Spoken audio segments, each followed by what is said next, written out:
So good morning, ladies and gentlemen, or good afternoon to who is joining from China. My name is Alessio Bettino. I'm the knowledge coordinator of the EU SME Centre, and it's my great pleasure to be here today and to welcome you to this webinar. So today's topic is about healthcare, and in particular pharmaceuticals in China. As you know, the sector is a very important one for Europe. Around 6% of the EU's exports of pharmaceuticals go to China every year. But we could do more, and so that's why we are having this webinar today. And we have two very distinguished guests, two very senior professionals who have been in China for many years, and who will introduce you two main aspects. The first speaker will provide an overview of the macro aspects and trends in the sector in China, as well as the main regulations and requirements and conditions for market access, but also an overview of the main players in the sector in China. While the second part will focus exclusively on IPR. As you know, in particular, the speaker will provide an overview of China's regime for intellectual property in the pharmaceutical sector. We will see that IP is a big issue in all sectors in China, of course, but especially in the pharmaceutical one. And then there will be a Q&A session, which will be a very long one. So we hope that we will receive many questions from the audience. Next slide, please. Before that, I would like to spend a couple of minutes to introduce the EU SME Centre. The EU SME Centre is a project funded by the European Commission, and it has been around for 11 years already. We are in the third phase currently, and our objective is to help European and small and medium-sized enterprises to export to China, to get ready to do business with China. We are implemented by a consortium of 5 chambers of commerce and business organizations, and led, which you can see here on the bottom of this slide, and among which there is the China Italy Chamber of Commerce, which is the consortium coordinator, and we are co-organizing this workshop today together with the Italian Chamber. We also cooperate with many organizations from government, business, and in particular the Enterprise Europe Network. And we have a physical office in Beijing, which is where I am joining from. Next slide, please. We provide 4 main services, all free of charge. The first is called Knowledge Center. Basically, we write reports, guidelines, case studies on different aspects in China, different sectors, but also on cross-cutting issues such as HR, taxation, and so on.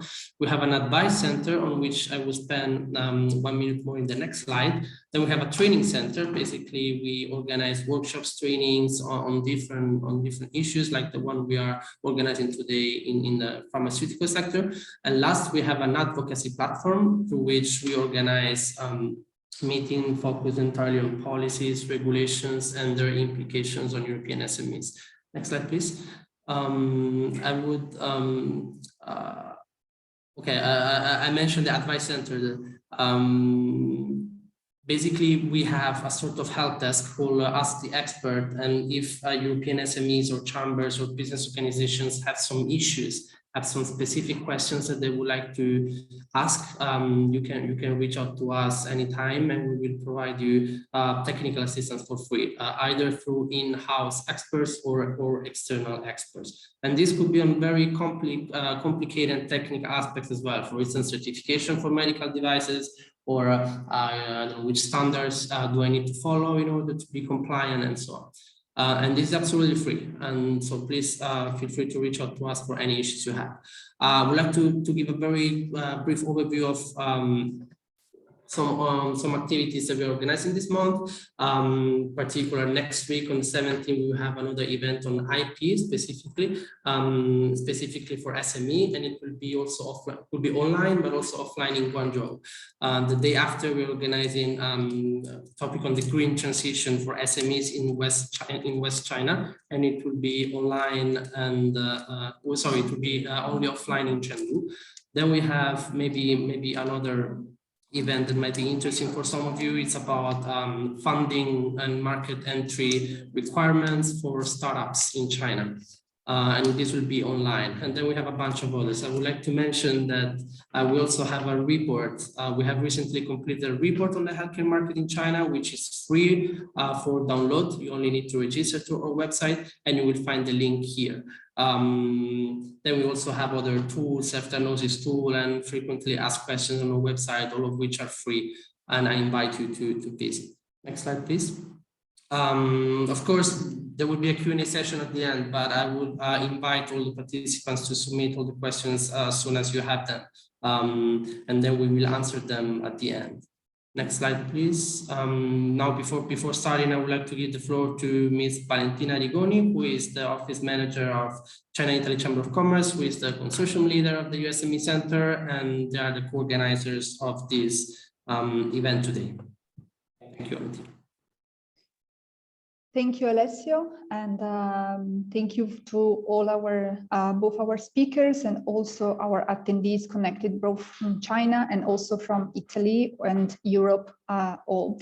I'm going to give a brief overview of the China-Italy Chamber of Commerce, which is the only business organization recognized by both the Italian government and also the People's Republic of China Ministry of Civil Affairs. The CACC aims to support Italian business to become more international and to promote the Made in Italy in the PRC. CACC is present in China through 5 offices: Beijing, Chongqing, Guangzhou, Shanghai, and Suzhou. And also we have 2 desks in Chengdu and Shenzhen. This year, CACC celebrates the 30 years anniversary from its foundation.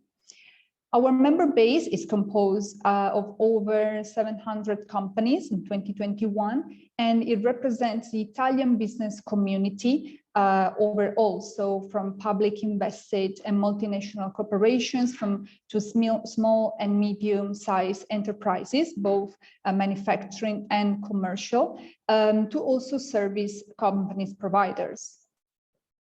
Among our activities, there are informative events, such as the one today that we co-organize with partners, conferences, fora, and business networking activities. Moreover, we also organize promotional events and other business-related activities and initiatives. Our chamber is composed also of working groups, 12 in total to be precise, and working groups basically they cover the most representative sectors of Italian companies in China. As this webinar today is focused on the healthcare sector, I would also like to spend a couple of words regarding the healthcare working group. The group includes members, Italian companies and local ones that operate in the healthcare sector, ranging from manufacturing of medical equipment, devices, or pharmaceutical products, or also supply of IT solutions. The group is committed to promote the awareness of know-how, expertise, and of Italian products, of Italian companies within the healthcare sector, and to share the industry information between operators to increase the business opportunities within the Chinese market. If you are not a member of CACC yet and will be interested in joining our network or joining our healthcare working group, please don't hesitate to contact us. You can see the contacts of CACC in the slide on the screen. And for more questions, please feel free to contact us. I would like to leave you to thank again Mr. Canepa and Mr. Xu, our speakers of today, EU SME Centre as the co-organizer of the webinar, and also our partners Confindustria Lombardia, China IP SME Help Desk, Asso Lombarda, ENN Enterprise Europe Network, and Lombardy's Life Sciences Cluster. Thank you very much. Thank you, Valentina. So, speaking of partners, I would like to give the floor to co-partners.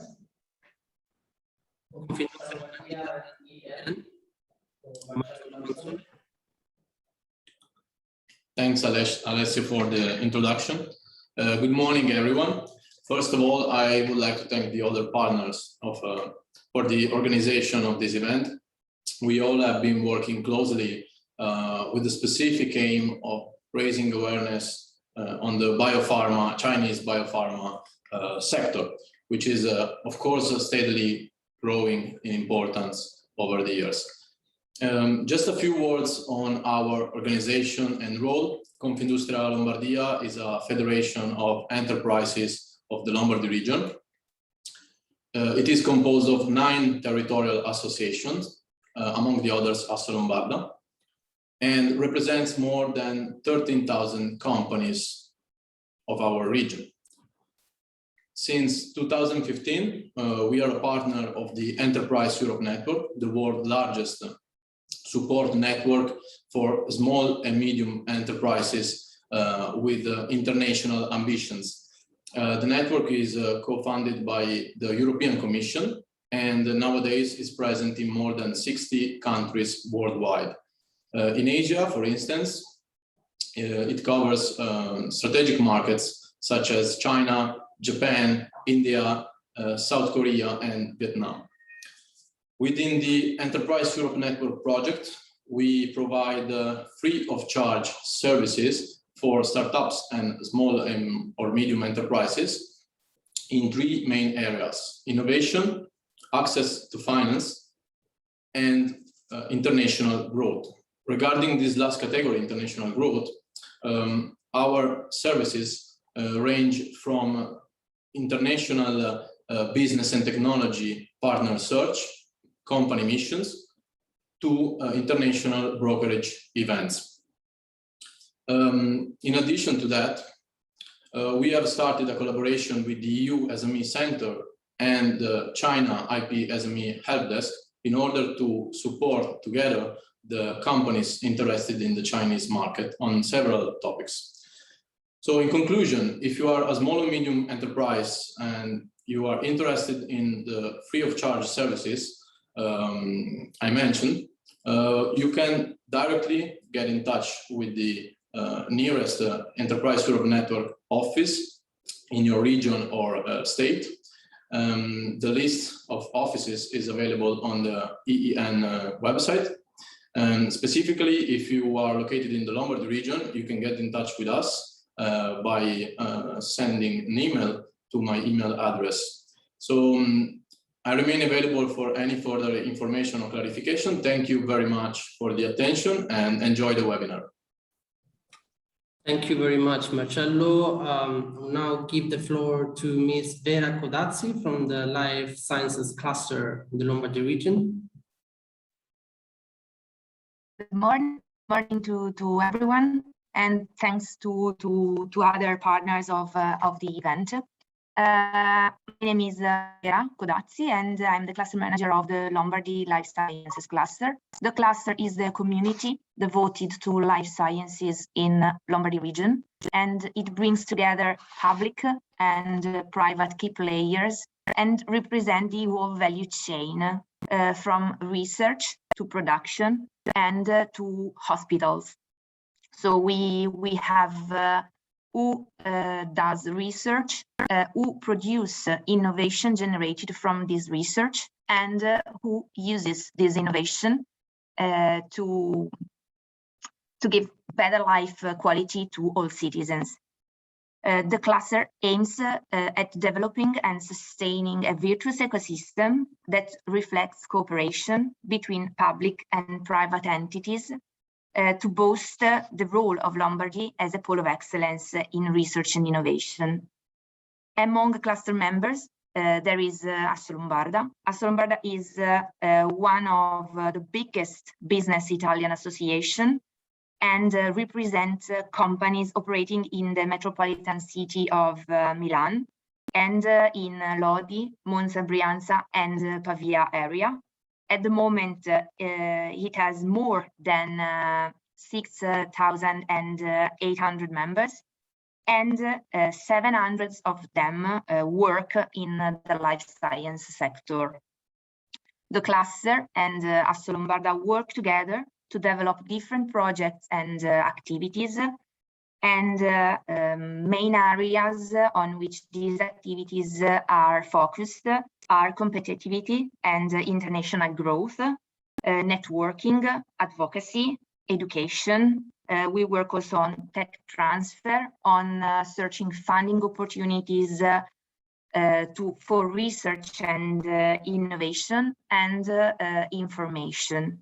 As concern, for example, networking and also competitivity and international growth, we organize each year an event with Asso Lombarda and Confindustria Lombardia, with many other partners in Italy, whose name is Meet in Italy for Life Sciences. It is an international event and it is dedicated to the life science sector. The next one will be in the end of September and will be an hybrid event, and the physical part will take place in Genova.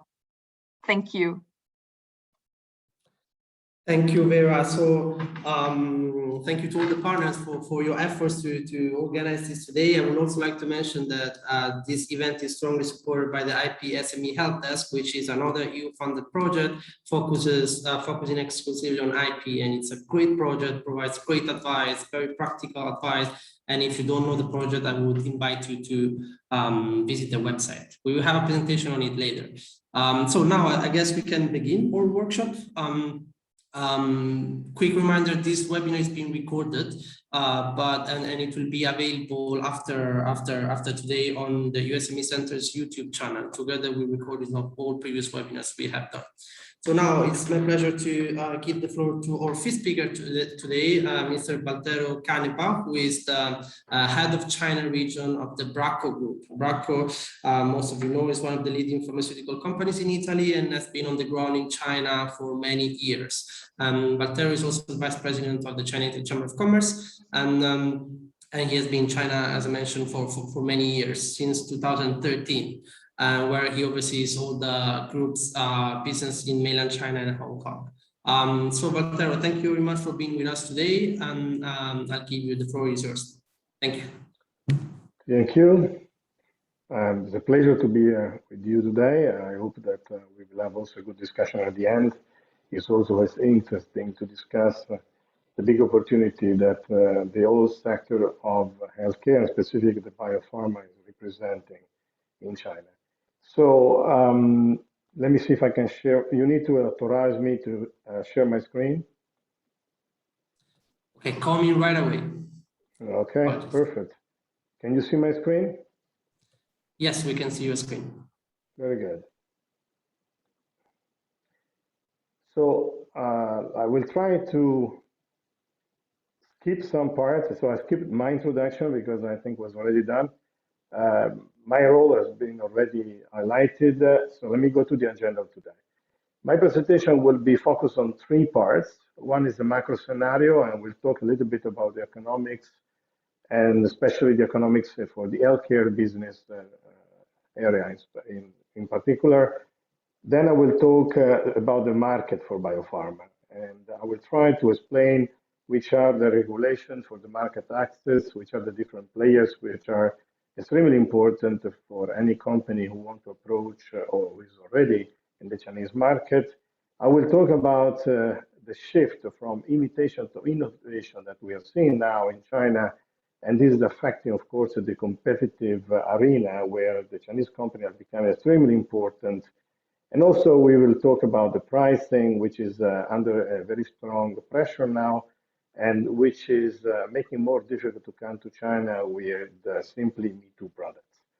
Finally, I will try to give a little bit of my personal suggestion, but also I will mention some different sources. During all my presentation, I use material from many different companies. I always mention the sources, and I invite you to actually read the full report. Many of those reports are actually available. You can find them and you can go more in depth. I will talk a little bit about the different alliance and partnership opportunities. We will talk about localization, and especially which type and which degree of localization. And I will try to elaborate a little bit on the different options for the go-to-market strategy in China and the biopharma industry. So let's go quickly through a few data. I think all of us know that the Chinese business, the Chinese economy has been flourishing in the last 20 years or so.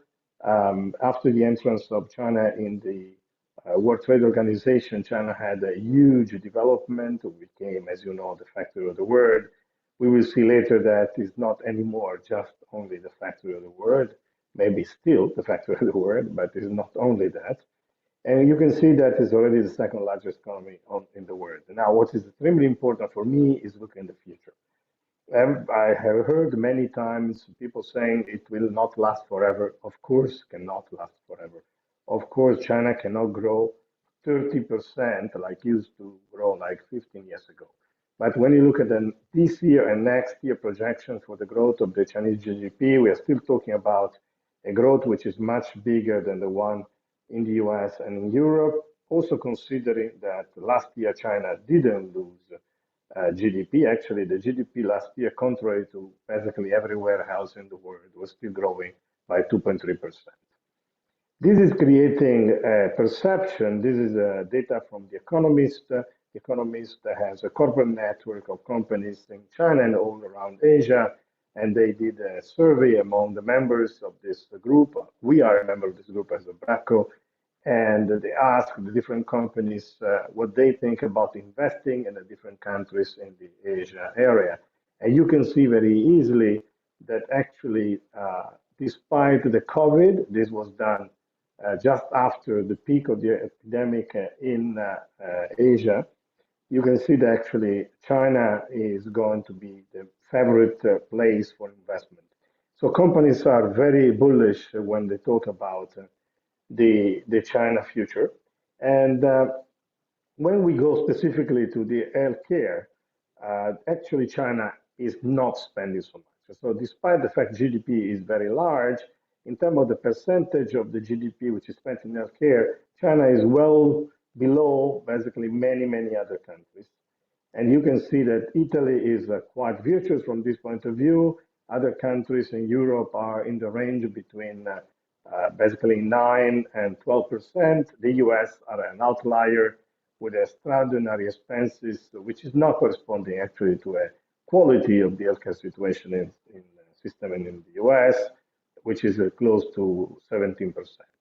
So China is spending more, is growing a little bit, but still not spending enough. And you can see here when you look in terms of the actual money spent, so not so much a percentage, but a real money. You see, China is extremely low. So this is telling us that there is already an opportunity. As you will see later, the market is pretty big, but it's telling us the market will grow because China will invest more in healthcare. One of the drivers is the aging of the population. As in many other countries, the percentage of people over 60 or over 70 is growing in China as well. You see the life expectancy is starting to be in line with the one of most of the developed countries. And the female are already not so far from 80-year-old, which is pretty good if you compare to what was the situation just 20 years ago. So China made a huge jump, and this is good on one end. On the other hand, obviously, it's going to create more cost, it's going to create more demand, and is one of the reasons for which the healthcare expenditure in China is supposed to grow quite importantly, both in absolute numbers as well in the percentage of the GDP. Again, this is Economist data. And we can understand that, one thing about China is that China is extremely helpful in helping us to understand where they are going. So the Chinese government, as you may know, is releasing every 5 years a 5-year plan. And they write what they want to do, and then they do what they write. It's extremely interesting to analyze the previous years, the previous 5-year plans, and see how China was extremely consistent in trying to implement as much as they could the objective and the actions listed in the 5-year plan. As you can see, in one of the 10 most important objectives is what they call the public well-being. And when you go a little bit deeper, you can see that one of the point is healthcare in general, and another point is specifically the elderly care that I already mentioned. So when we go more and deeper, we can see that the direction for which China, where China want to bring the healthcare system is, first of all, the system should be public. So still there is a private system in China, but the dominant system is the public one, and the government want to go in that direction. Obviously, we cannot say the system today is perfect. There is improvement to be done. The Chinese government is well aware of this, and they are going through a reform of both the medical sector and, generally speaking, of the health and well-being sector. One of the ways to do that is to improve the medical insurance system for all the people. Doesn't matter if they live in the urban cities or in the rural areas. And now I would say everyone in China has a kind of medical insurance, public medical insurance paid by the government, paid by the people from the salary, but is not enough. So there is a need for improving this system and also making it more homogeneous across the country, making more fair. Today, there is much less accessibility in the rural areas, in the remote areas, versus what you can see in the most developed area, which is along the eastern coast of China. One of the objectives is traditional Chinese medicine, sport, as mentioned, and it's very interesting that they use the word patriotic linked to health. So it's extremely important to understand that the government is putting this, and the party, the Communist Party of China, which is managing the country, is putting this as one of the most important objectives for the next 5 years. But this shouldn't surprise us. Already in 2016, there was a very important publication called Healthy China 2030. And when you read this in deep, you can see specifically the KPI. So not only they were making, they were explaining their desire, but actually they went in deep to measure, to say how they will measure the improvement. So they started from the baseline, which was 2015, and then they put there the objective for 2020 and 2030. And I can tell you that honestly, they are really trying to reach those objectives. Of course, COVID was not helping to reach the objectives in 2020, but I can say that they will probably go very close if they will not reach the objective 2030. Now, in the next few slides, I will try to explain you some of the way they try to do this. In this moment, the China healthcare market is having a very strong growth momentum. You can see that these are data coming from different sources, but actually this line is coming from McKinsey, and I think probably 6% is even too low. One of the reasons for which you will see later, one of the reasons for which is only 6% is because there is a big price cut. But we look at the volume and if we look at the innovative products, then the growth will be much, much bigger than 6%. So the value is already quite important, both for the pharmaceutical as well for the medical technology market, which is more on the right side. And you see that is already quite important, and the growth is expected to be even bigger than the one of the pharmaceutical. So in 2025, the pharmaceutical market will account for $180 billion, and very likely the medical technology market will account for another $100 billion. So we are talking about huge opportunities for the companies coming from Europe to position their products and services in this market. But it's not just the future. Today is already happening. So when you look at the sales of some of the very big companies in healthcare, you see that China and in general Asia Pacific are representing a very large part of their global sales. So there is, up to the point of for GE, where you see that 26% of the sales of the global sales of GE are actually coming from Asia and Asia Pacific. These are data coming from Deloitte. Let me move ahead. Now, let's talk about market access. I will spend probably 3 or 4 minutes on this slide because this is a little bit complicated for those of you that are not familiar with China. So let's go as a logical thinking, let's go up. So we start from, we want to bring to China products. How we bring it, doesn't matter if it is a pharmaceutical or a medical device, there is one entity of the government, which is called National Medical Product Administration. This is a quite recent name. It used to be called State FDA, China FDA, different names, but in the end, it is the same agency. Recently, the power of this agency was increased. So I would say today is the only very, very important entity for whoever wants to approach China. They have, like, for instance, the American FDA, they have a technical entity inside, which is going to be a kind of internal advisory board, which is evaluating the different technologies and different products coming to China. They give advice for designing clinical trials, and finally, they will approve and they will release the license for the products. The power, I would say, is probably the same, and I put here two. Let's say two.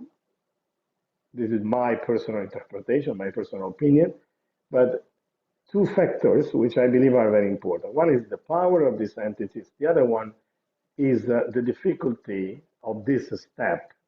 I would say clinical trials and approval of product in China are getting easier. The time is getting shorter, especially for innovative products. So it's extremely important that you prepare well. But if you are able to do a clinical trial in another country, it will not be so difficult to do the trials in China as well. And as you will see later, the time of bringing to China product after the approval in Europe and the US is gone. Now we need to consider China in the integrated global plan of development of the products. And some companies are already starting to start first in China, the registration, and eventually then move to other countries. So once the product is approved, we go to the next step, which is the launch. And obviously part of this is the pricing. Now there is another entity, which is the National Healthcare Security Administration. This entity is actually playing in many of these steps in this kind of staircase, and actually is an entity which is becoming more and more important because it is absorbing the role of other entities that used to be there in the past. Even here, in theory, the pricing, obtaining the price and launching the product in China is getting easier. And this is linked to the next step, which is the reimbursement inclusion. There is a national reimbursement list. The product has to be listed here. There will be a national price, which will be the price which the hospital will basically invoice to the patients, which on the other hand will receive from the insurance the reimbursement. This is getting easier, but is getting easier to get approved in the listing, but it's getting more challenging in terms of the pricing, or if you want to, in terms of the reimbursement, because now China is starting to compare not only the same molecules like they used to do in the past, or the same categories, but now they look around the value around the world, and the prices around the world, and they look around the product of the same, with the same therapeutic or diagnostic indication, and they use this as a reference. So the next product will be very unlikely to receive a price will be higher than product of the same type in the market, despite the fact that it's a new molecule. I'm not talking about generics, I'm talking about new molecules. So again, difficulty lower, but the power of this entity is getting up, which means the power of the companies is getting lower. The next one is a big challenge. I will talk about this for a moment later. I will have a specific slide, but today in China, the government is trying to reduce the price of pharmaceutical as well of high-priced medical devices. And one way to do that is to do national procurement, and it's the so-called volume-based procurement, VBP. You may have read about this. It's already quite advanced, and I will tell you some data, some quite amazing data in terms of the price cut that China was able to obtain. The price in China of certain drugs used to be pretty high. Now it's not anymore. And again, this is where the NHSA is playing a very important role. If you have local procurement, like provincial procurement, for some of the products which are not on the national list yet, there is a provincial procurement. So also the local entity, which are basically the same of the National Healthcare Security Administration, but at a provincial level. When I say province, remember that in China, we're talking about 60, 70, even 100 million people. So it's a huge country, basically. They are getting more powerful, and the power of negotiation of the companies is getting lower and lower. Again, it depends on the level of innovation. So innovation is a key word we will use many times during my presentation. Now there is another challenge, which is the payment. There is already pilot in many different cities and many different hospitals of DRG. You know, DRG, it's a one lump sum payment depending on the diagnosis at the entrance in the hospital.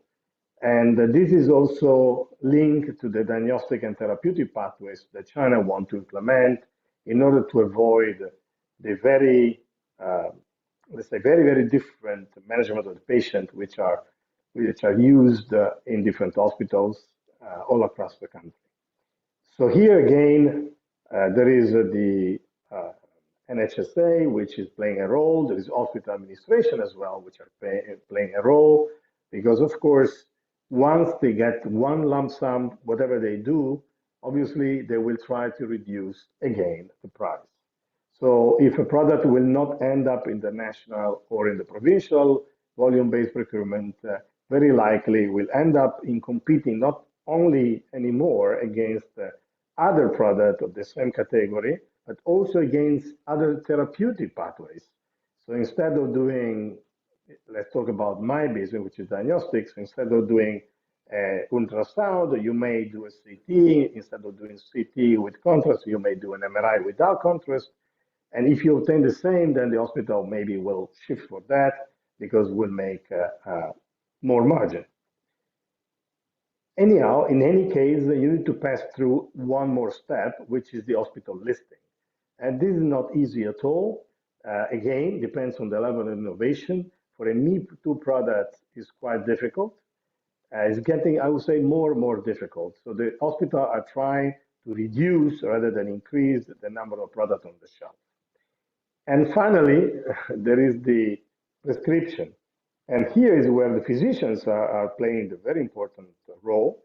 Their power is anyhow going down, again, especially for Me Too, and basically it's going to zero when it's talking about generic. And so the difficulty for the companies is increasing because it was quite common to have thousands of sales reps in the field. And now, obviously, this is not going to be enough. It's not going to be, very often, it's going to be totally useless. And there is much more to be done in terms of health economic, in terms of health technology assessment, cost effectiveness, and being able to dialogue with all the entities that you see here, all the stakeholders that I listed in this slide. Pricing, as I say, price is under a very, very big challenge. The VBP has been already implemented. We have seen already 4 rounds of VBP after a pilot, which was called the 4+7. This was the idea to try in a smaller scale, so they did it. They went already down a little bit with the price.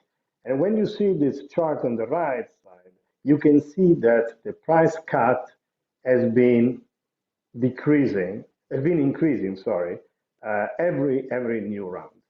So in the pilot, the cut was around 35%.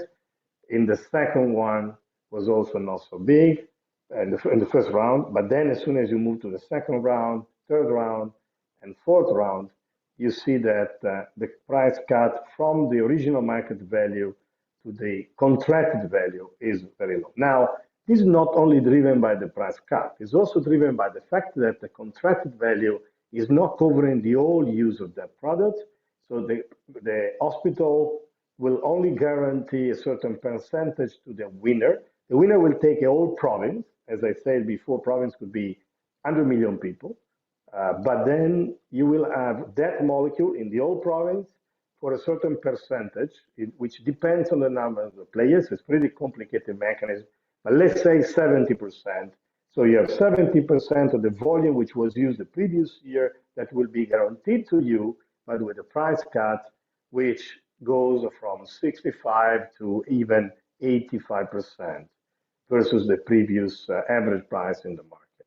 So you understand it's a huge challenge. Obviously, the drugs which have been included in this negotiation are not every. I mean, until April 2021, there were 157. This is not included the round fifth, which was done already, but will be implemented in 1 or 2 months from now. In the round fifth, the number of drugs was quite big, so it's basically doubling this number, but still is, let's say, under brackets, 300 drugs or something like that is not a huge number, but they represent, of course, the government is very precise in this. They go for the big part. So they represent the most used, which means also the most expensive in terms of the total money involved for the public health system. So that's not enough. Medical devices are also under a big challenge. So as you see here that there were even articles on the web, there is many comments on this. It was even more surprising that what happened in the pharmaceutical. So we had a product like stents for coronary artery treatment that went down from 13,000 yuan, which was very high, much higher than what we normally have in other countries, to 700 Chinese yuan, which is basically 85 euro. So imagine the price cut, imagine how difficult, and you may think this is only done by the local companies, low-level companies. That's not true. If you look at the lower part of the slide, you see that actually very low price was offered even by big international companies such as Medtronic, Boston Scientific, and others. So this is a huge change in the market, which we are going through. And again, it depends on the capability to innovate. Now, there is another challenge, which is the competition by the local companies. There is a kind of rumor that China is favoring Chinese companies. And I want to be precise here. China is favoring companies working in China, not necessarily Chinese companies. You will see later there is incentive released recently from the Shanghai government, and they are not only for Chinese companies, but for any company which is operating in Shanghai with certain characteristics. Anyhow, yes, it's true that China wants to get a very large share of the market, not only in China, but at the global level, in a certain number of sectors. There was a very important document published in 2015 by the State Council, which is basically the Council of the Ministers of China. It's called Made in China 2025. And you see on the left of this slide the list of the sectors which they were indicated in that document. As you can see, both biopharm and high-performance medical devices were specifically indicated. And just a few examples is not so difficult, actually, in theory, to substitute international companies with local companies, because China now has big companies in almost every sector. And when you look at, as I mentioned already, for instance, stenting, you look at the pacemaker, you look at product at high value, consumable at high value, you see here that companies like Lepu, even more Microport. Microport is a Chinese company, but actually it is now a multinational coming from China. And this is true as well in the in vitro diagnostics, as well in the imaging, where now company like Mindray, they are extremely strong, not only in China, but also outside China. So again, is not just by Chinese, but actually is surely by made in China. And this is made easier for China because China is moving quite fast from imitation to innovation. It is true that Chinese companies starting just basically producing generics or even copies before China entered the WTO. They were producing products still under patent, covered by patent, but that was something that is not anymore true. China has a huge technical capability, scientific capability, huge investment in science and technology, a huge number of publications, of patents every year. And in 2019, for the first time, 22% of all international patent applications were done from China, and this was even more than the US. So this is also coming from the fact that a huge number, 4.2 million of former students, Chinese students that studied abroad in the US, Australia, UK, and so on, came back to China, and now they're working in the industry, they're working in the government, many in the universities. So the brains are coming back, and they're bringing with them the knowledge and the methodology of work that they learn in other parts of the world. And you see here the technologies transfer from university to companies is largely impacting the medical biotech industry. 22%, and is quite big. Now, the wave in the Chinese biopharma are three. This is a Boston Consulting Group document, which is showing the generic are fading out, are still there, they will be still there, but they're fading out. There was the fast follow. Now we are moving where we are today. We are already seeing innovation 2.0, which means expansion of indications. So drugs which were approved by other companies in China with certain indication, now the local companies are actually expanding the indication to new areas. And there is a new mechanism of action, new modalities. So it's changing radically and very, very fast. The role of China medical global research is increasing. Many Chinese doctors and scientists are becoming leading principal investigators, 12% at the global level in the period from 17 to 21. And this is also due to the fact that the government is providing incentive for scientific and technology companies based in China, innovative companies, and they are monetary incentive. They are giving they're giving tax rebate, they are reducing the corporate income tax from 25 to 15%. And this is happening both at the national level as well locally, like in Shanghai, where recently the Shanghai government published a very important document in May 2021, showing a very high interest of having more biomedicine, more biomedical, more medical device company bringing to Shanghai their R&D center, not only the production, as well, the production, but also R&D center, doing research in Shanghai, doing made in Shanghai products. And this is encouraged with very large investments, up to 40% of the R&D expenditure, which are done in Shanghai. So is not just anymore encouraging generic companies. This is encouraging new products company, from me better to actually completely new product coming to the market in few years. And also there is incentive for, of course, a Chinese company to go abroad, but this policy, again, is not only for Chinese companies, but is also including the units based in Shanghai of foreign companies. When you look at the situation of the IPOs, you see that actually China is already accounting for a large part, 34% of the total IPOs are coming from China. You see the top IPOs in the first 6 months of this year, and they are coming, many of them are actually coming from China already. So not only the Chinese companies are growing locally, but they are ready to expand themselves and go, for instance, to the NASDAQ and get the evaluation of the market in the US of their technology.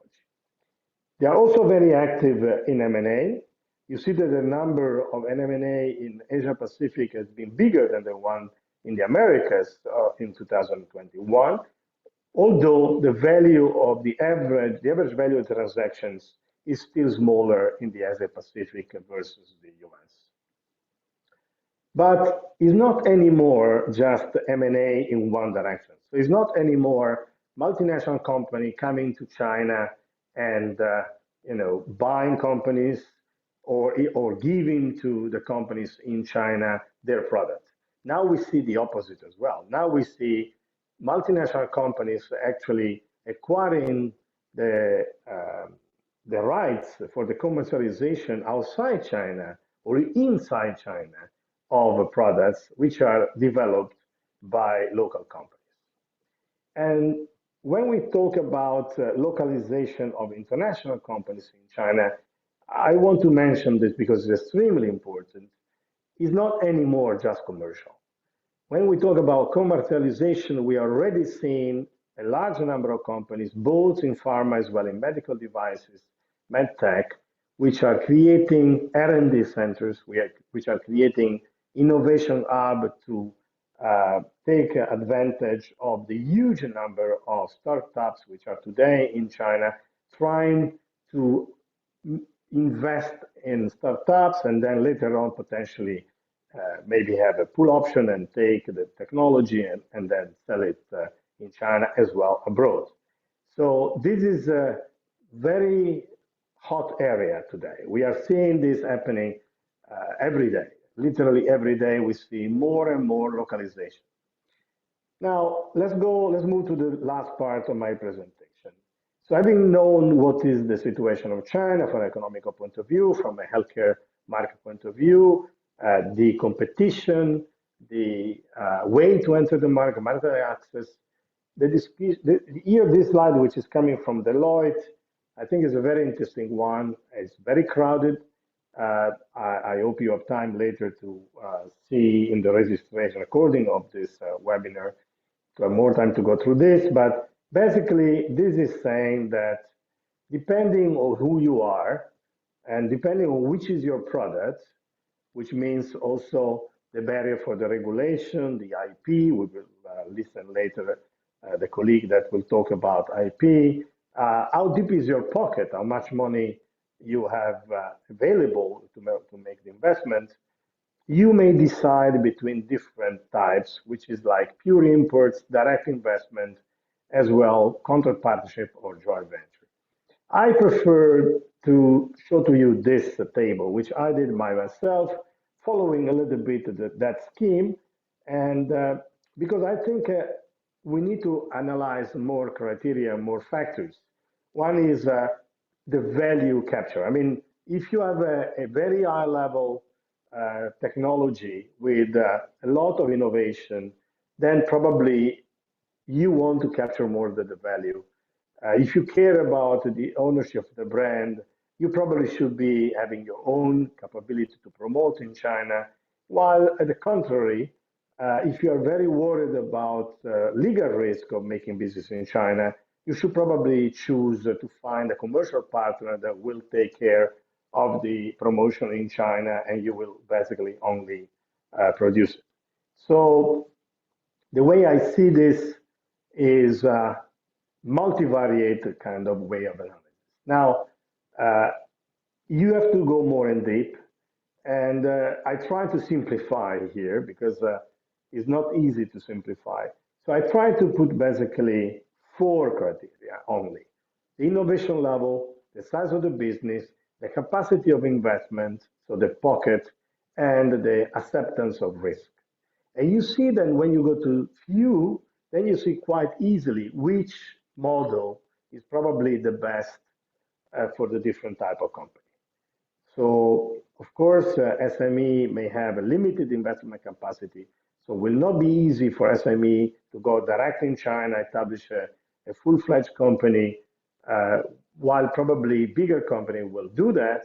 But MSA, SME, they still have opportunities for joint ventures, for commercial outsourcing, and this depends a lot on the capability, for instance, of innovating and on the size of the business. So my advice is do not jump to China without being prepared. So you need competencies and tools. You need soft skills. We never talk about this. This is extremely important. You need culture, political skills. You need to be able to manage diversity. Diversity is not just by ethnic groups, Chinese versus Europeans, but is also by gender, is also by age. It's quite complex. Generations in China are very, very different. There is a need for being able to deal with Chinese people, and this is coming from soft skills. You need to be knowledgeable. You need to know very well the regulation, the market size, dynamic, specifically for the business sector. IP, I mean, today you get the opportunity to learn more about IP. This is extremely important. And you need to be able to know what is the digital environment in China. You know, today we are using Zoom. Just to give you an example, Zoom in China is not anymore supported. So this is using a Zoom base in the US because Zoom decided to get out of the Chinese market in order not to jeopardize their presence in the US.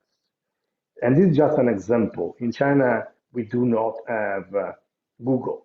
To go to Google, you need to use a software which are basically anonymizing you and cheat the block from the Chinese firewall.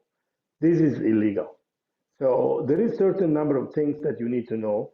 And you need to know that in China, there is a one product which is called WeChat, Weixin in Chinese, which is having 1.2 billion users. And this is a mix of Facebook, e-commerce, Zoom, Teams, and payment as well, WhatsApp. So it's all together in one platform. So you need to know the digital environment, and then you need to be a very deep and thorough analysis of your strategy, and then being able to focus and follow your words. In China, very important, you need to understand how much you want to localize, how much you want to localize processes. HR management is extremely important to be localized because China has a very low percentage of unemployment, for instance. So if you believe you can treat the Chinese employees in a certain way, you are wrong. You should have a different way, which is a Chinese way. In China, size matters. That means that Chinese people like to work with big, or in any case, a company with big project, big future. And credibility comes from commitment. And then finally, please, if you want to come to China and you want to have someone based in China, please don't send the only one who is available to go. Send your best people to China. And this is going to be the only way to be successful. Thank you for your attention. And this is these are my contact information, including my username on WeChat, for those of you that already know WeChat. Thank you so much. And I will stop the sharing of my screen. Thank you very much, Valtero, for the great presentation full of insights. I particularly liked I found very interesting the slide you had on the different levels of difficulties for different activities.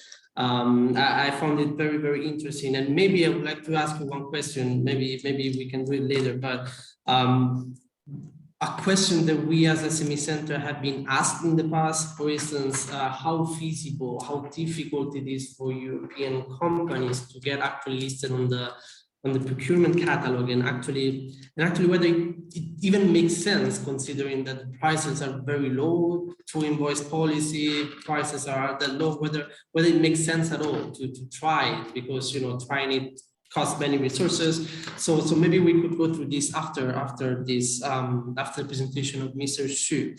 I would like to remind all the participants that to write your question in the Q&A session if you have. We are going through them at the end. I also shared a link in the chat of the healthcare report that the SME Center has produced.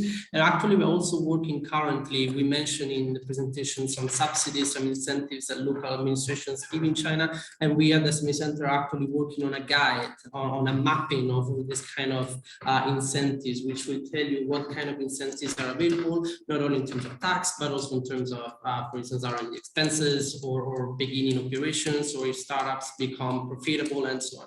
And so follow our channels, and you will, this will be ready in a couple of months. So now it's my great pleasure to welcome the second speaker, Mr. Xu Jian, who is the expert of the IPR, China IP SME Help Desk, which I mentioned before, is another project funded by the European Union. And at the same time, he's also the head of IP practice at Golden China office. Dr. Xu is a duly qualified Chinese lawyer and a patent trademark attorney. He has been involved in IP practice for more than 10 years. He has handled all aspects of IPR in business, including drafting, prosecution, acquisition, enforcement, and licensing of patents, trademarks, and brand design rights, copyright, and content.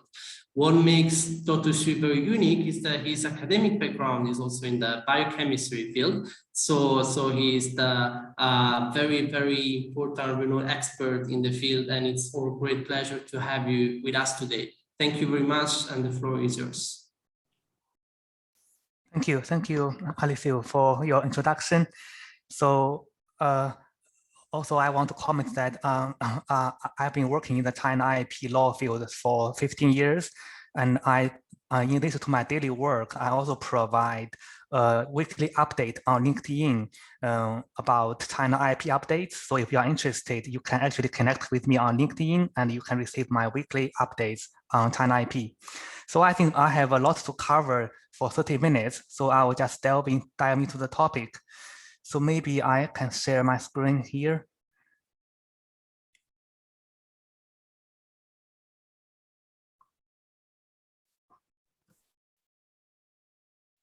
Okay, we can see your screen. All right, good. So let me go to the slide. So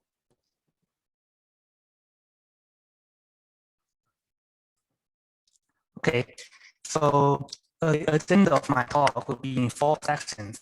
So the first section, I will give an overview of the IP law landscape in China for biopharma sector. And second, patents are the most important IP right for biopharma. So we'll look at how to register and how to enforce patents in China with some case studies. And the third, we'll look at how you can protect your trade secret and use it effectively. And finally, we'll look at how you can protect your company and the product brand through a trademark. So let's look at the first section, the overview of Chinese IP law and how it relates to biopharma. So, so China is really very much, I would say, harmonized with international standards. So all the Euro IP rights and tools that are available in Europe are basically available in China. So you can see that the typical IP rights here. So China will have patents, trademark, and copyright, the 3 traditional IP rights. And I think worth mentioning for patents, China actually has a broader definition of patents than Europe. So I think in Europe, when you talk about patents, normally you only talk about invention patents, but in China, it can cover not only emission patents, but also a so-called utility model, a small invention, which are covered later, and design patents. And yeah, trademarks is very important. Like we are talking about like company like Pfizer and their drug Viagra, they are all important brands worth a lot of money. Copyright may be less relevant, but I think sometimes like the packaging of the drug or the menu of the drug can be protected with copyright. And trade secret is actually another big area, because in the biopharma sector, there is a lot of trade secret and know-how, and these are recognized and protected in China. So a well-known example worldwide for trade secret is Coca-Cola's formulation for the Coke, which is very valuable. And apart from all those, China also has a so-called anti-unfair competition laws, which covers basically everything, like from passing off, counterfeiting, trade secret, or unethical advertising. Yeah, it's like a catch-all law for all kinds of IP behaviors. And also China has a anti-monopoly law. So these are relevant if, for example, the big pharma companies, when they do deals, for example, a licensing deal, they must be very careful not to violate any monopoly provisions in China.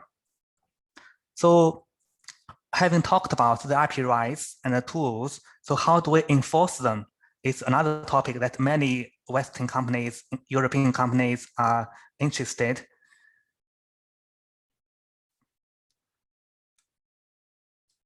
So here is a typical IP enforcement options, which I list about seven of them. So if you are familiar with China, you might have heard of a so-called dual track protection. A dual track means two ways. That means in Europe, when your IP rights is infringed, you normally only have one option. You just go to the court for litigation. That's certainly available in China for civil litigation with the court. But another track is you can also go to the local IP office to file a complaint. That is called an administrative action. So both actions are so-called dual track protection, and they have pros and cons for each. I think for a complex, like a drug patent dispute, you normally should go to the court because the judges can understand the topic. But if it's like a trademark counterfeiting or copyright infringement, sometimes it's quicker and maybe cheaper to go to a local IP office with a complaint. And the other options like criminal action with the police for blatant high-profile IP infringement, and Chinese customs actually are very effective. Chinese customs are very proactive and can stop infringement goods in the border. But the prerequisite is that you must record your IP with Chinese customs first. And we also have warning letters, which are normally used to warn infringers in the first place before we go to a court proceeding. And if you go to trade fairs, especially those big trade fairs, like the Canton Fair, you can also file complaints at trade fairs if you find infringing products. And with today's marketplace online, like Alibaba or Amazon, you can also file online complaints with Alibaba, for example, to take down infringing links. So those are the common ways to enforce IP rights in China. And also, IP is not only about enforcement litigation. It's also about how do you use them in the form of how do you license, how do you transfer technology. So those are like IP rights can be licensed or assigned in China, as in Europe, it's mainly a contractual agreement. But one thing to remember for IP assignment, which means either you acquire IP from other people or you sell your IP to other people, you must record your IP assignment with the China IP office. Without that recordal, that IP transfer is actually not complete and not recognized by law. So that's something you need to bear in mind. And for transfer of technology cross-border, China has some 3 categories of technology. One is prohibited, which means this technology cannot be transferred cross-border. And there's a restricted category, which means that you can transfer those technology cross-border, but you must get a permission certificate from the Chinese government. And there's a freely transferable technology. For biopharma, I would say the majority are certainly freely transferred technology. I think some of the genetic engineering technology for certain diseases might be restricted. You might have to get a permit from the Chinese Ministry of Commerce or Science to transfer it. And maybe some Chinese herbal medicine, which are valued as a national treasure and really cannot be transferred. And finally, with the overview, I want to touch on a topic for the recent Chinese patent law, a new law, which just came effect in June this year, so 3 months away. So this new law has two important highlights for biopharma.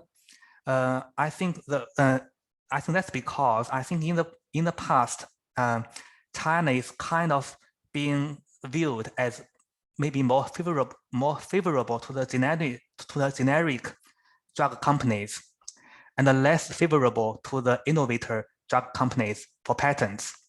And this is changing, as the first speaker, Mr. Kanapa, has pointed out. China is changing from imitation to innovation very quickly.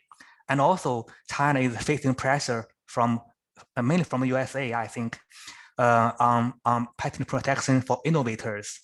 So if you remember, before COVID, China and the US had a big trade war, and some of the elements of the trade war is about IP protection for innovator drugs. So with that background, China has revised patent law, and for biopharma, the first revisement is that just for drug patents, patent term can be extended. So normally the patent term is 20 years protection, as we know, but for drug patents, it's possible to extend to 25 years, so 5 years more maximum. So why? That's because the drugs will have to be approved by FDA to be on the market, and that delays the market process of the drug. And to compensate that delay, this 5-year protection extension is granted to drug patents, which is good news for the innovator drugs. The other big change is a so-called patent linkage system, which is a very complex system. I want to go into detail here. It's mainly inherited from the US system. So basically, it's to link the FDA approval with the patent dispute. Because in the past, when the innovator drug company wants to sue a generic drug company, they can only wait until the generic drug is on the market, being approved by FDA. And with this linkage system, now the innovator drug company can sue the generic drug company as early as during FDA approval process. So that can settle the dispute earlier and gives the innovator earlier chance to initiate a lawsuit against generics. So again, can be favorable to the innovator drug companies. So we have done an overview of the IP law landscape in China. So let's look at the patents. So that's the second agenda, because patents is probably the most important IP rights for biopharma, given the huge investment, huge risk of R&D, and the protection is needed badly from patents. So let's look at some details. So I mentioned that China has 3 categories of patents: invention, utility model, and design. And utility model is a bit unique. It's like a small invention. It can be used to protect a product with a mechanical structure or shape. So these are normally not useful for drug patents, like chemical compounds or compositions, but it can be useful for medical device. And actually many medical device companies use that because they can obtain a protection through utility model quickly and cheaply. And it can be granted within 1 year, which is really quick. But for invention patents, you need to wait for 2 to 4 years to get a patent right. So that's a highlight, or maybe some tool you can consider for patents. And here is a list of common subject matters for patent protection. You can see it covers very broadly from the compound to the composition to the medical use, the process of manufacture, and medical device. These are all can be protected by patents. And because biopharma is such a big field, in the patent law, there are some special provisions about biopharma patents. So here I list 5 examples. I have already mentioned about patent term extension and patent linkage system. So here I'll just pick another 3. So a unique aspect of biopharma patents.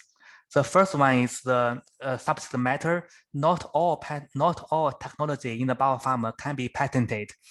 So the method of diagnosis or the method of treating disease is not patentable in China.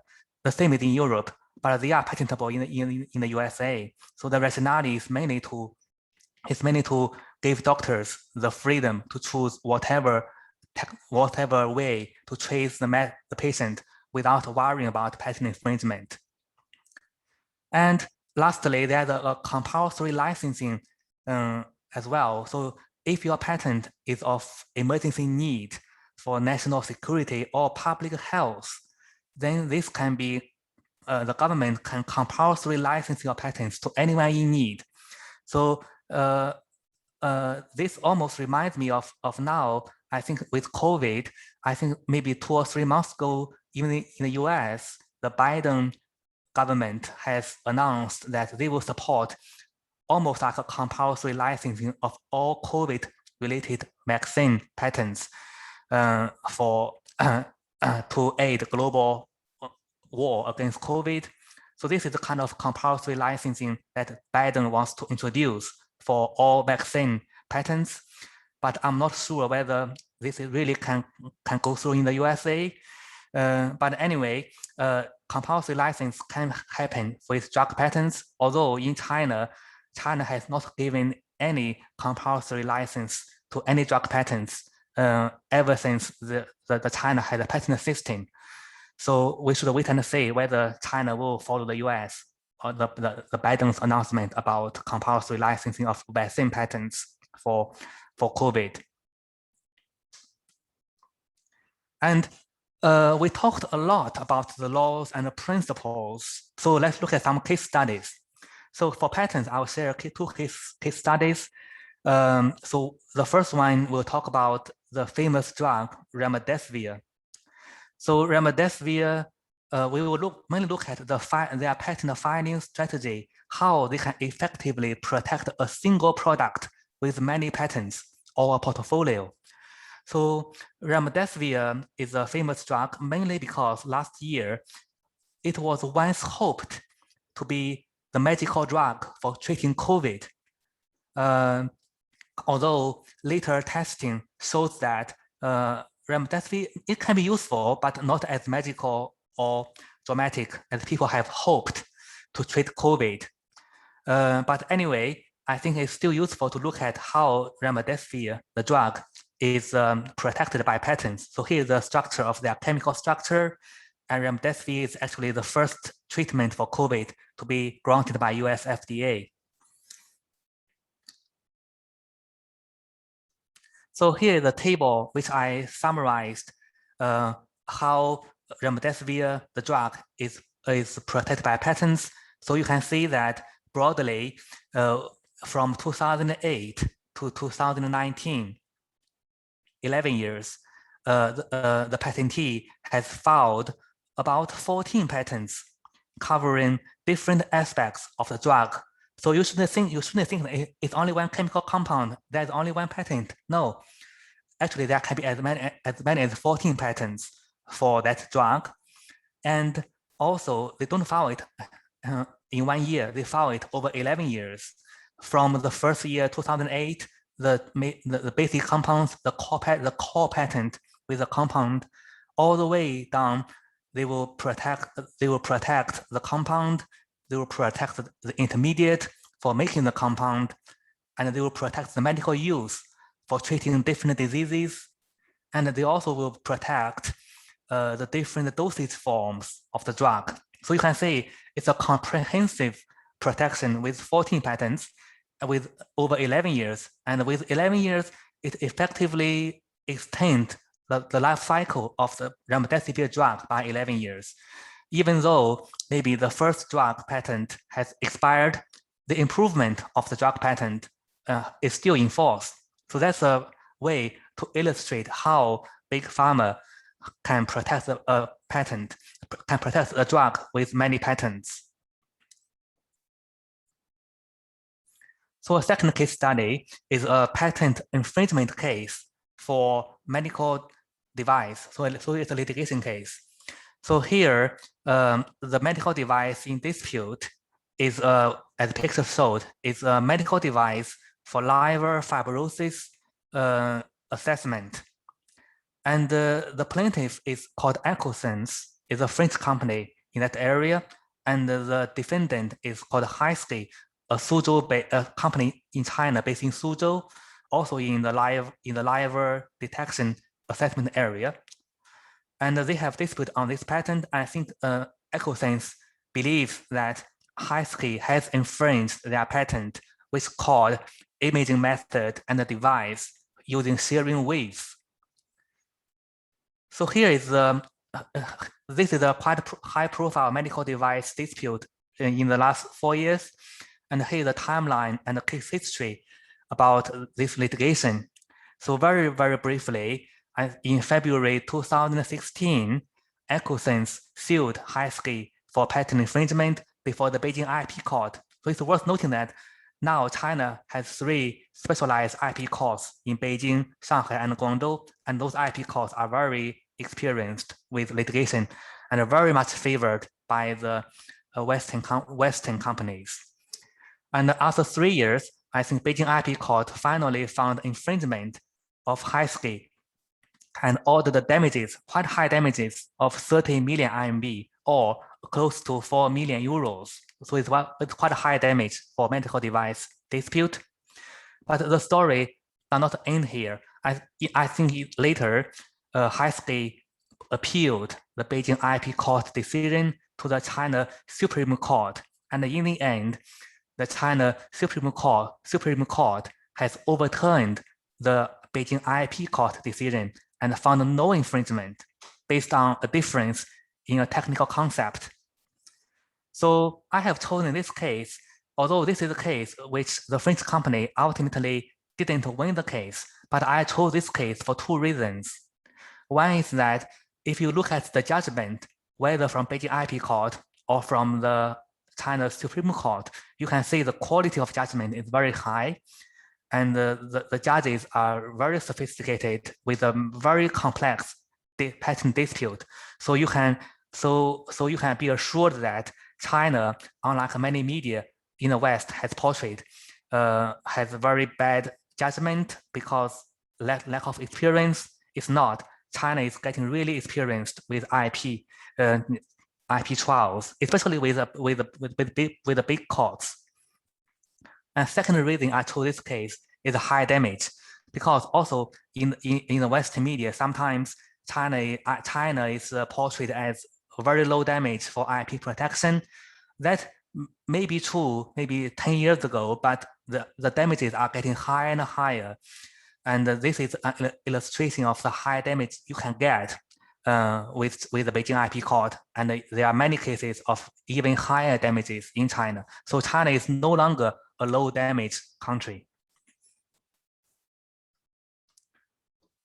So we talked about patent right and patent enforcement, and then we move on to the third agenda, which covers about how do we minimize risks of trade secret. So trade secret is very broad and is useful in biopharma. It can be any information from technical know-how to business information like your customer lists or your pricing or the margins. Those can all be classified as trade secret, but it must fulfill 3 criteria. So it must be secret, which is obvious. It must be unknown to the public, and it must have commercial value. Otherwise, there's no need to protect it. And perhaps most importantly, the owner must demonstrate that they have measures to safeguard the trade secret. So here, what are the pros and cons of trade secret? So the pros of trade secret might be you don't have to register with the China IP office for your trade secret because it's a secret. So as long as you keep it secret, then it belongs to you. There's, unlike patents or trademarks, you have to register it with the IP office. And also another advantage is that as long as you can keep it trade secret, then it lasts forever. As I mentioned, Coca-Cola's formulation of the drink is a long-kept secret. So what are the maybe burdens of trade secret? So the burdens is, the first burden is that you must have a lot of tools to ensure it is a secret. Some of them are the legal tools. For example, you should have NDAs, non-disclosure agreements, to keep your trade secret if you discuss that with your partners or suppliers in China. And you must have like something like non-competing clauses and all kinds of confidentiality terms with your employees, right? For example, to ensure that they will know these are secret and they shouldn't breach the secret. And another burden of trade secret is that if it's breached, then it's lost forever. It's no longer secret. So let's look at a case study. So this is a case study between Eli Lilly, the famous drug company, and Mr. Huang, who is a former employee of Eli Lilly. So this is a recent, the first preliminary injunction case for trade secret. So if you are not familiar with the term, preliminary injunction means that the plaintiff can sue the defendant and ask the court to give an order to stop the defendant from infringing even before the court had a trial of the case. So this is mainly used for emergency measures and can be very valuable for trade secret. And Eli Lilly versus Huang is the first, we call it PI case for trade secret. So basically, the case is about Eli Lilly has found that its former employee, Mr. Huang, has stored or saved 28 pieces of trade secret on his personal device. So Eli Lilly quickly sued Huang in the Shanghai IP court and requested preliminary injunction. And Shanghai court did grant the PI, the preliminary injunction, consider the facts.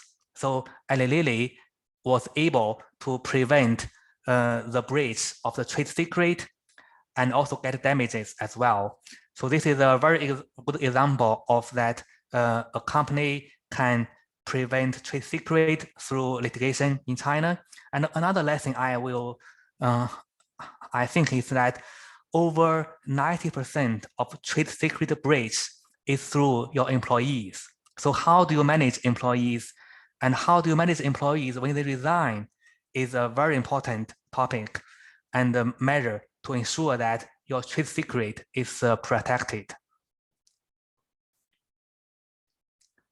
So now let's move on to the final agenda, which is we'll briefly look at trademarks because company and product brand are important. So basically, the message here is that China is basically the first to file country. So whoever files first of their IP rights will enjoy the IP rights normally. And for trademarks, that's even more true. The message here is that you must file your trademarks in China to enjoy any protection of trademark rights.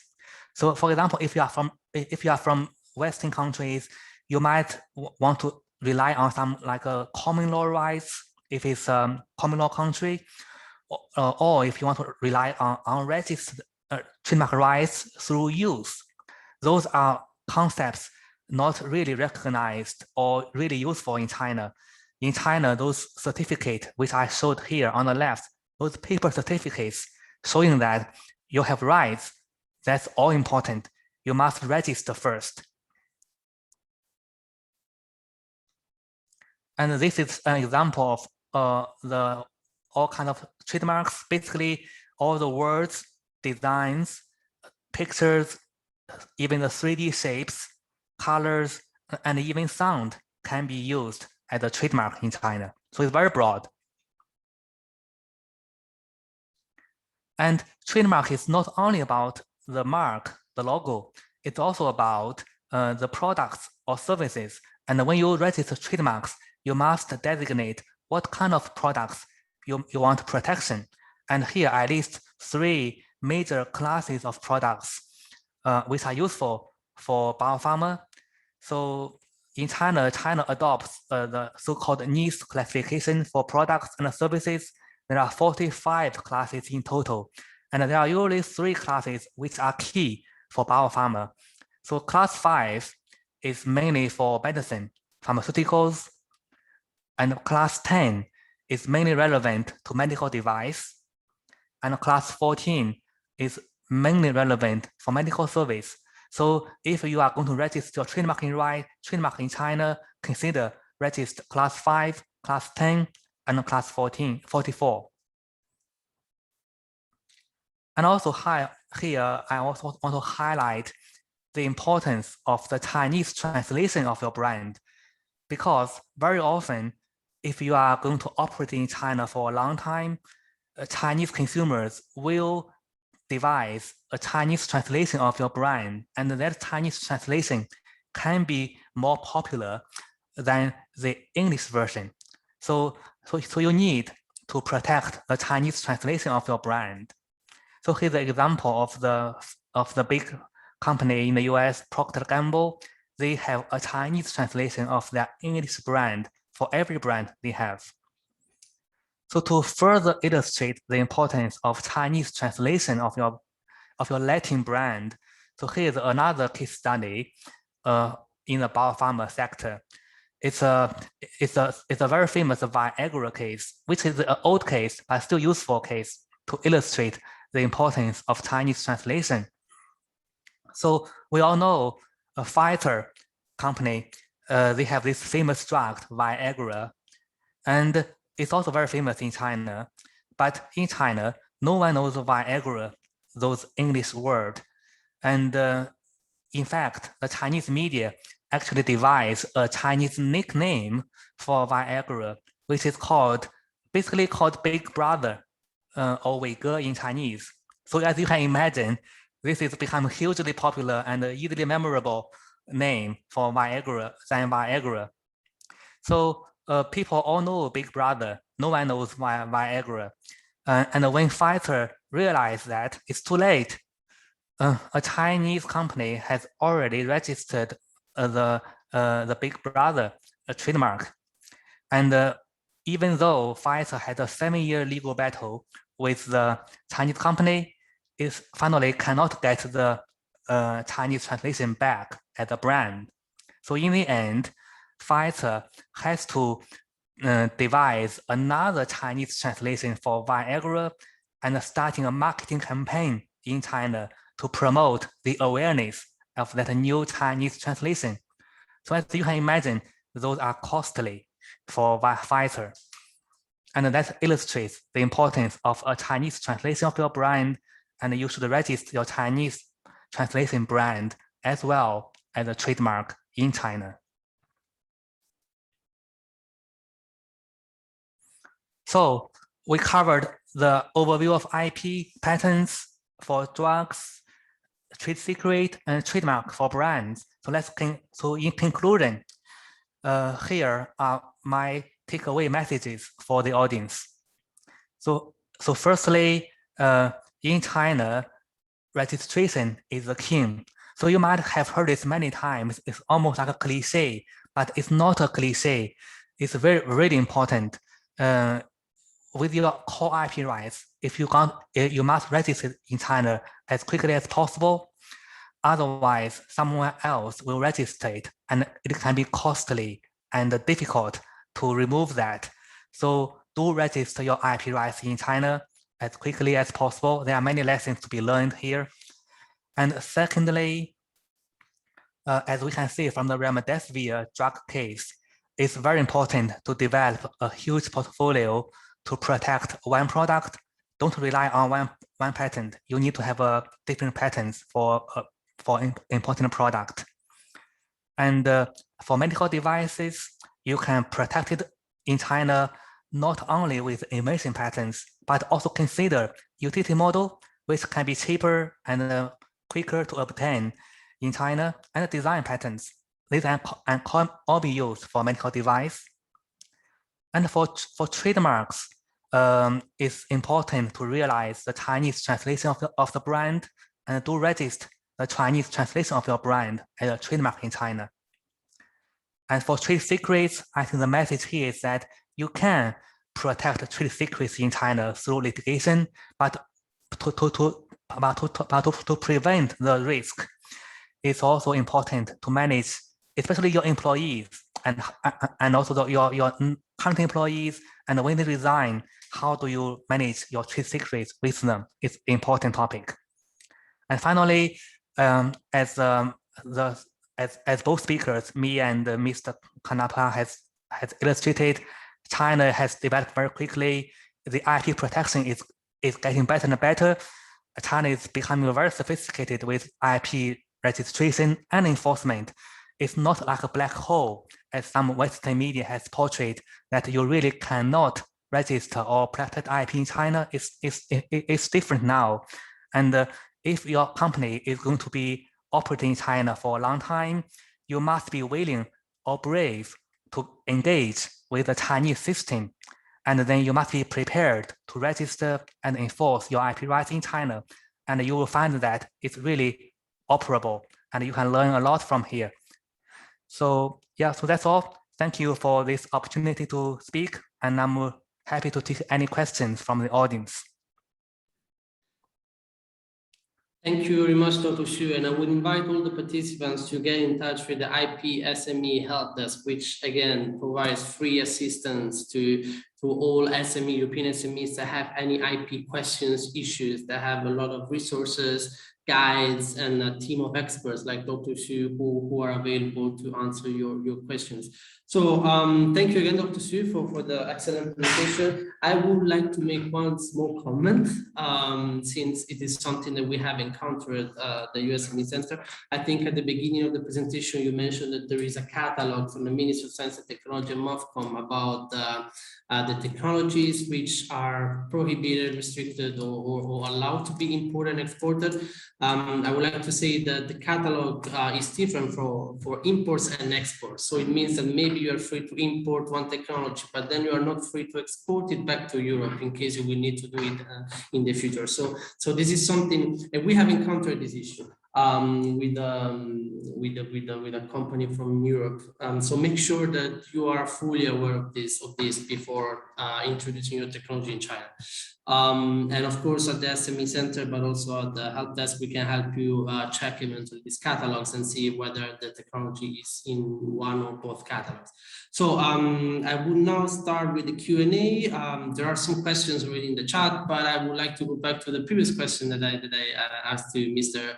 Kanepa about the procurement and how feasible it is, especially for companies or the main audience here are small and medium-sized enterprises who often don't have a presence in China or are just starting to have it. So is this centralized procurement something that European small and medium-sized enterprises should aim for? Is it convenient? Is it easy? Does it provide any profit at all? Or what are your thoughts? First of all, we need to say that VBP is not something that we are looking for. I mean, VBP is coming, you need to have two conditions. one, you need to have at least 3 products from the same molecule. If you are not having 3 products, doesn't matter if it is the original plus 2 generic or 3 generic, doesn't matter. If you are not having 3, you are not in, for the national one at least. Then the second condition, which is not written anywhere, but is the size of the business. Although we have seen few cases of molecules of quite limited size in terms of value in the market that were included, especially in the second round, first or second round, I would say the government is pretty smart and they know where the money is, and this is where they go for. So I wouldn't talk about VBP as a way to enter the market. You need to enter the market with possibly innovative products. And if they're really innovative, they're covered by IP, then you don't need to worry about the VBP because that's not going to be applied to your product. So the question you're posing is a very important one, but is not applying to every case. Now, if you want to know for a company that is already in the market and who is, which is having maybe a good market share of a certain molecule and is making a good idea or not to make an offer, try to win, my answer would be, it depends, because if you already have a way to sell outside the usual channels, for instance, there is certain drugs which are already sold a lot in the OTC, so not through the hospital, but directly at the retail pharmacies, out of pocket. There is many drugs which are prescribed more in the low-end part of the healthcare system, which is either the hospital class 1 or the small outpatient center, the small health center of the communities. Everywhere in China there is this kind of situation. If the today use is mostly through this channel, then VBP is not an issue because this is not included in the VBP hospitals. So it's not one answer for everyone. It depends which type of product, depends on the level of innovation. And so I wouldn't be so worried unless you have only very old products, you only sell in the hospitals, and you don't have any alternative. Then, and you have a large market share, then yes, you are in trouble. But if you have a low market share, paradoxically, you will gain market share, although maybe with a very low price. So then also economy of scale will play a game. If you have a very large economy of scale, then your cost of goods will be lower, then you can compete, maybe even win against the Chinese competitors. Thank you very much for this great and detailed answer. I will move to the following questions. There is, good morning. I would like to know where to find or which are the regulations about the biopharma products to enter China. I guess, just go to the website of the competent authorities, National Health Commission, National Medical Products Commission, National Healthcare Security Administration, and many others. I think you will need probably quite a few days of work and analysis to go through all these regulations. But maybe unless you have maybe more specific questions on specific regulations, then I would move on to the next question, which is for Dr. Xu. Does the Chinese law provide for compensation for compulsory licensing? So I think we're talking about, I think we missed about compulsory licensing, but I think it's worth mentioning that as I said, China has a patent system since 1985. It has not granted any compulsory licensing yet, so there's no precedent. So in principle, yes, I think the government should provide some compensation to the biopharma companies. Their patents are being licensed compulsorily, but there's no precedent in China. And I think China is doing this well because compulsory licensing must be treated very carefully, because otherwise it will beat the purpose of patent system, and the biopharma companies will lack any incentive or to apply for patents if their investment and their risk are not respected. So I think yes, the principle yes, the government should provide some compensation, but because there's no precedent and China has not done any compulsory licensing yet, so we don't have actually a case to talk about.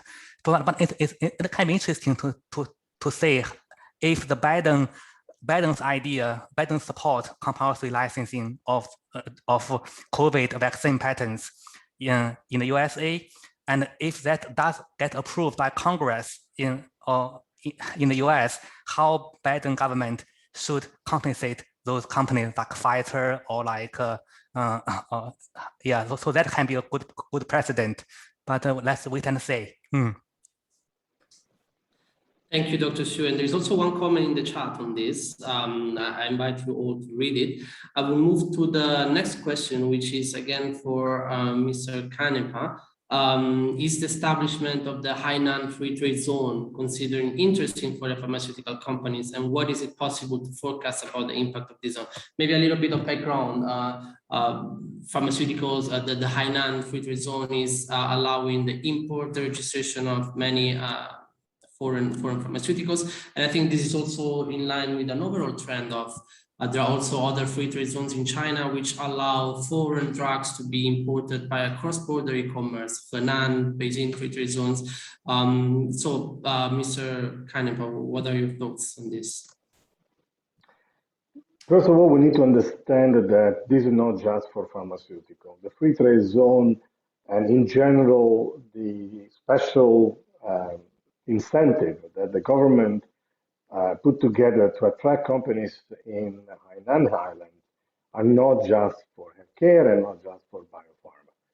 This is a general policy. The government is trying to develop the area, and there is public information about this. I mean, again, we need to remember that the Chinese government is extremely clear in the communication. They always tell us what they want to do, and they tell us well in advance, and then they do it. So we knew already this was coming, and is coming.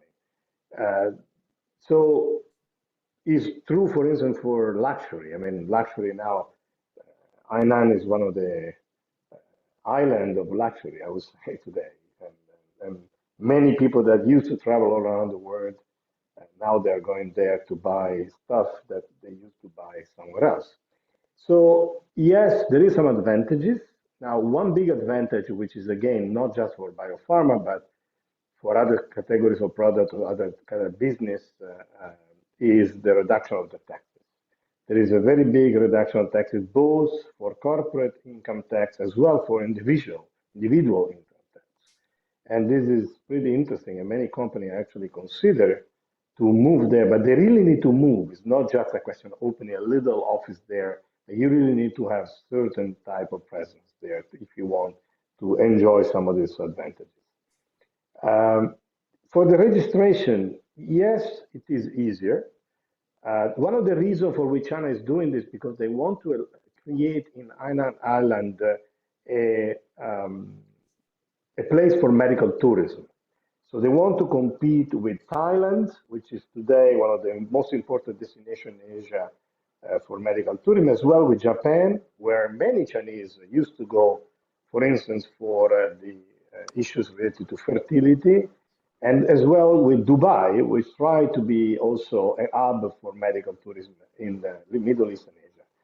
So there is a plan. Now with the COVID, obviously, is more complicated, but the plan is there. Maybe it's a little bit slowing down, but that's a plan. So if you go there, then you may have technology that you cannot find in mainland China. Why? Because they don't target the mainland China, simple people, average people. They target people that can go there, pay more, and also people from other countries that are interested to go to a very nice place. Hainan Island is a tropical island, very touristic one, and they can enjoy at the same time medical and tourism.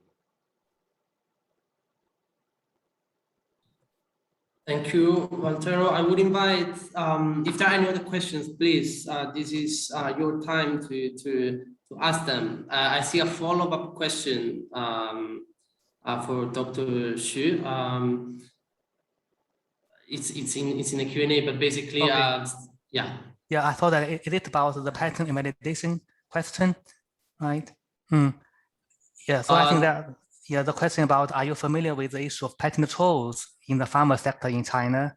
Example, frequent patent invalidations by Chinese companies that allow them to use generic products. So I saw this question, so I will answer that. Yeah. So I think, so first, I think patent trolls, they are mainly appearing, we are familiar with patent trolls but mainly in the telecom sector, they are a phenomenon. Patent trolls, mainly in the telecom sector, not so much in the biopharma sector, because we don't have that number of patents. But for telecom, they have many patents with standards, so that's quite common. But I think you are talking about many Chinese companies will try to invalidate the foreign companies' patents in China for drugs. I think that's also true. I think in the past, many Chinese companies are generic companies, and they try to invalidate the foreign pharma companies' patents in China so that they can operate. And it used to be the chance of invalidation can be quite high, especially for chemical drugs. The drugs with chemical compounds, the invalidation rate can be as high as, I think, statistically 40% or 50%, or nearly half of the patents are invalidated. But if it's a biotech drug, genetic engineering biotech drug, I think it's actually not very easy to invalidate statistically. So I think that has some links with, in the past, as I mentioned, China's patent law can be seen as favorable to the generic drug companies. But I think with the new law, as you can see very clear, the message here is to, maybe achieve a balance between protection of innovator drug companies and the generic drug companies, and there are drives from both China domestically, because many Chinese companies are shifting to innovation, as Mr. Canepa has observed. So they need protection of their innovator drugs in China. And also, as I mentioned, the US-China trade war, US has very big pressure on China on that. So I think in the future, there are still a lot of patent invalidation dispute in China, but maybe the battlefield can be maybe more fair. Should be the patent invalidation rate may not be as high as before, and we should expect that the patent disputes for biopharma can be more complex and more more fair. Especially if you go to the Beijing IP court, Shanghai IP court, or the Guangdong IP court, those big courts. So I think, yeah. So that's my answer. Thank you. And there is actually also another question for you, Dr. Xu, which is a follow-up of the previous question. Is there any workaround for forced technology transfer policy, how to circumvent this? Follow-up comment is opening a company here is very expensive, especially for SMEs. So I'm sorry, I haven't. Yeah, can you repeat the question? Yes, it's in the, if you click on the Q&A button on the bottom of the screen, there is a follow-up question to the one that was asked before. Okay, forced technology transfer is a component. Yeah, I'm not very clear. The previous one, sorry, the previous one. Okay. Yes. Compulsory licensing. Oh, yes, is there any workarounds for China's forced technology transfer policy? Putting up a manufacturing company in China can maybe. I think we need more details as to define what is a forced technology transfer. Yeah, I'm actually not familiar with the term forced transfer policy. Yeah. So, I think it's related to what was mentioned before about compulsory licensing. Oh, compulsory license. Yeah. Yes. So, but I mentioned that I think in the past, China has not given any compulsory license yet. Yeah. So if you are talking about the compulsory license, yeah, it's there. The principle is there, but China has not actually done it since 1985. Yeah. So if you are talking about other type of forced transfer, I think unless I think the transfer of technology is really a contractual agreement. It's not really someone can enforce a forced transfer of technology, but we need to look at the details about what you are referring, why it is forced, and whether it's really violating any contractual freedom or local or just monopoly rules. Okay, thank you, Dr. Xu. We are approaching the end of this webinar. Maybe if we put the slide, I would like, again, we cover many topics, and of course there were all the participants who are free to contact the speakers directly. There were the contact details at the end of the slides. You're also very welcome to get in touch with us and the IP SME help desk, or if you are SMEs based in Italy, you can get in touch with the Italian Chamber or Confindustria Lombardia, the Cluster of Life Sciences in Lombardy, and us Lombarda, who are the co-organizers of this workshop today.